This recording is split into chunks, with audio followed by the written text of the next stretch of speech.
The promise of tomorrow. As the sun sets and you have come back from school, work, or whatever system you have committed your time to, you are assured that the sun may set and return to greet you tomorrow. You may wake up and do it all again, feeling the dread or joy, the promise of another day. Another day where if you wake up, you are certain to be able to enjoy the world around you, to see, hear, and experience all that you love. But for the people of Palestine, those abilities will not be promised. They will not be able to lightly wonder if the sun will set, will greet them tomorrow. In fact, since October 7th, for over 35,000 Palestinians, they will never see the sun rise again. For over 50 years, this promise and privilege have been stripped away from the children and people of Palestine. The ability to enjoy the day, if it is gifted, has been robbed and overshadowed by the impossibility of safety.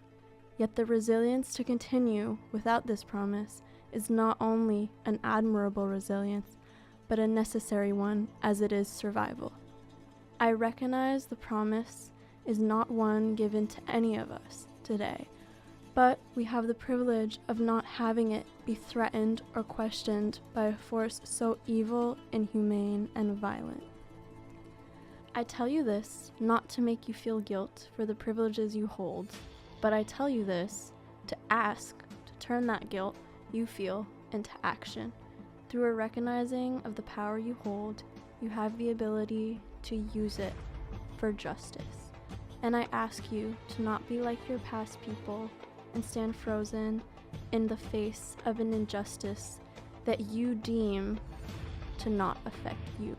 Use that privilege, no matter what it may be, the privilege of your role as a student, as a taxpayer, the privilege of the color of your skin, especially that one, as for we know it is the most powerful one here in America.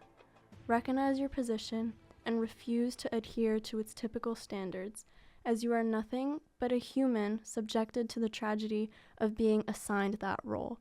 So I ask you a simple ask of being human, an ask so familiar to you, one you know how to answer.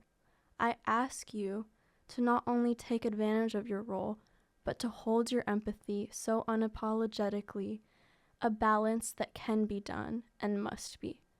You are an American just as much as you are a human, and as a human, you are just as much a Palestinian.